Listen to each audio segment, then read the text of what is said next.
हर खबर पर होगी आपकी पकड़। डाउनलोड कीजिए ABP live app. Sushant Singh की मौत के मामले में लगातार अब मुंबई पुलिस की जांच पर ही सवाल उठ रहे हैं, लेकिन दूसरी तरफ पटना पुलिस ने मामला दर्ज कर लिया है और वो मुंबई में जगह जगह जाकर के लोगों से पूछताछ भी कर रही है और अपनी जांच को भी आगे बढ़ा रही है। हमारे साथ मौजूद हैं पेशे से वकील इश्करण भंडारी, जो लगातार इस मामले में शुरुआत से ही सीबीआई जांच की मांग कर रहे हैं। इश्करण, आप सीबीआई जांच की मांग कर रहे हैं, मुंबई पुलिस उधर जो है लोगों से पूछताछ कर रही है, फिल्म इंडस्ट्री से जुड़े, बॉलीवुड से जुड़े हुए लोगों की। पटना पुलिस ने एक और मामला दर्ज कर लिया है, तो ऐसे में सीबीआई जांच ही क्यों? देखिए, एक बात आप समझिए, जब मैं 1 जुलाई को मैंने केस देखना शुरू किया था, और आप जानते हो सार्वजनिक बात है, जनता जानती है, तो बहुत लूप होल्स मिल रहे थे कि मुंबई पुलिस ये चीज़ें क्यों नहीं कर रही है। उसके लिए मैंने मुंबई पुलिस को 3 चिट्ठियां लिखी हैं, जिसमें मैंने पहली चिट्ठी में कहा कि आपने लैपटॉप और फ़ोन सीज किया नहीं किया सुशांत सिंह राजपूत और जो उसके आसपास के लोग थे। दूसरी चीज़ कि फ्लैट सील हुआ नहीं हुआ। अभी सामने सार्वजनिक हो चुका है कि संदीप सिंह कह रहे हैं कि वो फ्लैट के अंदर गए हुए थे। तो अगर आपको एक क्राइम सीन मिला और आपने उसको सील नहीं किया, एक्सीडेंट के केस में भी लोग पुलिस करती है कि कोई आसपास ना पाए। आप रिपोर्टर हैं, आप जानते हैं इसको अच्छी तरह से, तो क्यों नहीं किया गया इस केस में। तीसरी बात जो मैंने की कि वो टावर डाटा लिया कि कौन हफ्ता पहले उसके घर के आसपास थे, कौन हफ्ते के बाद उसके घर के आसपास थे, किसकी पहली कॉल किसको गई, किसको मैसेज गया, क्या हुआ, वो पूरी चेन जो बनती है वो सब मुंबई पुलिस क्यों नहीं कर रही थी।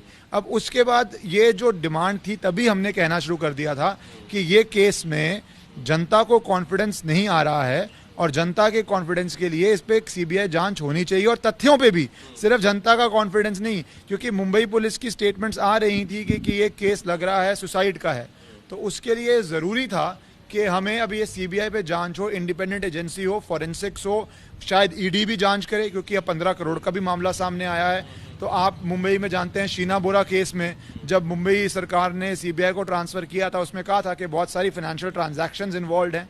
इसमें फाइनेंशियल ट्रांजैक्शंस आपको दिख ही रही हैं, पता नहीं बाहर के भी मनी ट्रांजैक्शंस हैं नहीं है, वो ईडी का केस बन जाएगा पूरा, इन्फोर्समेंट डायरेक्टरेट का।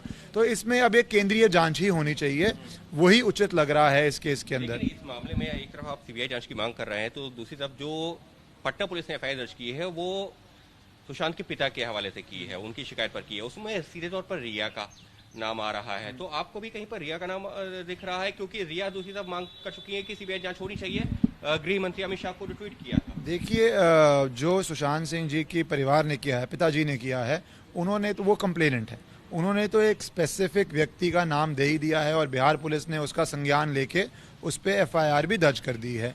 पर इस केस के अंदर मैं पहले दिन से कह रहा हूं कि दोषी कौन है वो तो इन्वेस्टिगेशन के अंत में ही पता चलेगा, पर पहले इन्वेस्टिगेशन तो हो। बिहार एफआईआर से अभी एक क्रिमिनल केस की एक इन्वेस्टिगेशन शुरू हो चुकी है, पर कानूनन इसमें अभी सुप्रीम कोर्ट में, जैसे आप जानते हैं, रिया जा चुकी हैं कि ये मुंबई पुलिस को दें, वो भी जा चुके हैं, प्लस सुप्रीम कोर्ट अब 2 पुलिस स्टेशन तो एक एफआईआर पे इन्वेस्टिगेशन नहीं कर सकते, ये कानून है। तो अब ये तो होगा ही होगा कि सुप्रीम कोर्ट में शायद ये फैसला होगा कि कौन जांच करेगा, मुंबई या बिहार, या ऐसे केसेस में सीबीआई को दिया जा सकता है। दूसरा, स्टेट ऑफ महाराष्ट्र को नोटिस जाएगा इस केस में।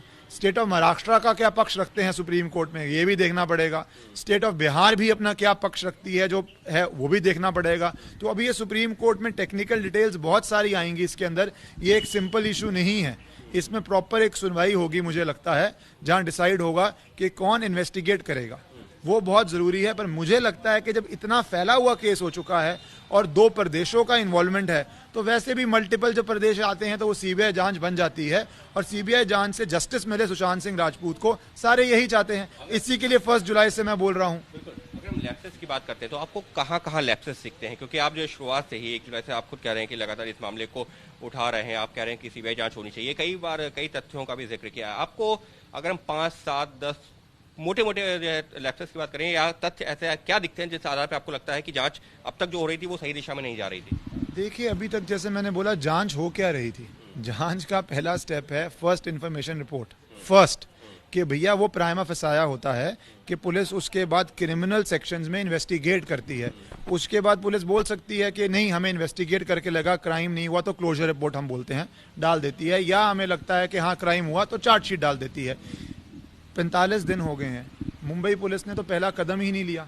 अपने पे वो पावर ही नहीं ली अरेस्ट करने की, अपने पे कस्टोडियल इंटरोगेशन की पावर ही नहीं ली, अपने पे कन्फ्रंट करने की पावर ही नहीं ली, तो यही सबसे बड़ा लैप्स है। जैसे संदीप सिंह से मैं एक सवाल पूछ रहा था किसी जगह पे, तो वहाँ पे संदीप सिंह कह रहे हैं कि एक तरफ तो मुंबई पुलिस उनको फ्लैट में आने दे रही है, एक तरफ तो मुंबई पुलिस उनको करीबी कह रही है, दूसरा जब वो कह रहे हैं कि मेरे को ही स्टेटमेंट रिकॉर्ड नहीं कर रहे और मुझे लगता है सुसाइड नहीं है, तो वहीं पे डाउट हो गया कि जब आपके करीबी लोग कह रहे हैं सुसाइड नहीं है, चाहे अबेटमेंट हो चाहे सुसाइड हो, वो बोल रहे हैं अपने आप को वो नहीं टांगेगा, तो जो उनका शब्दों से निकल रहा है तो फिर तो मर्डर केस हो गया।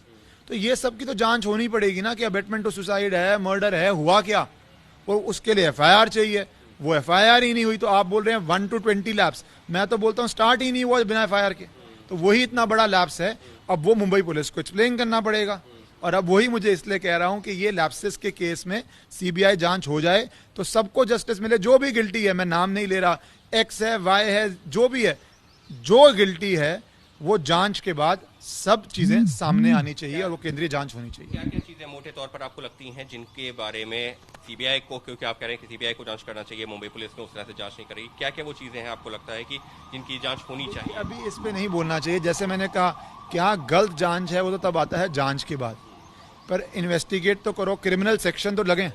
मुंबई पुलिस ने कौन सा क्रिमिनल सेक्शन लगाया आप भी जानते हैं, तो वो क्रिमिनल सेक्शंस लग के जांच हो। बिहार में कुछ क्रिमिनल सेक्शंस आए हैं तो वो जांच होगी, तो अपने आप प्रोफेशनल एजेंसी है, मुझे लगता है उचित जांच होगी। और मुंबई पुलिस भी इस पे खुश होगी कि जो है उनके जनता को ये लगेगा कि ठीक हुआ है, वही मुंबई पुलिस भी चाहती होगी। तो मुझे लगता है ये CBI को ट्रांसफर कर देना चाहिए महाराष्ट्र सरकार को अपने आप ही। यानी साफ तौर पर वकील इश्करण भंडारी, जिनका साफ तौर पर यह कहना है कि 1 जुलाई से वो ये मांग कर रहे हैं कि केस की CBI जांच होनी चाहिए। और रही बात मुंबई पुलिस की जांच की, तो इश्करण का भी यही कहना है कि मुंबई पुलिस जांच आखिर कर क्या रही थी, क्योंकि अब तक उसने जो है कोई FIR तो दर्ज की नहीं है, और बिना FIR के अगर वो पूछताछ कर भी रही है तो उसके कितने मायने हैं ये मुंबई पुलिस बेहतर जानती होगी। तो निश्चित तौर पर इश्करण की माने तो बिहार पुलिस ने मामला दर्ज किया है और बिहार पुलिस जो जांच कर रही है वो तरीका तो सही है, लेकिन क्योंकि मुंबई पुलिस अपनी जांच कर रही है, बिहार पुलिस अपनी जांच कर रही है, लिहाजा बेहतर तरीका यही होगा कि एक केंद्रीय जांच एजेंसी को जांच सौंप दी जाए और वो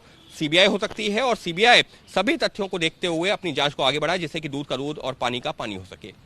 कैमरा पर्सन अजय तिवारी के साथ Ankit Gupta, ABP news, Delhi. ABP news आपको रखे आगे।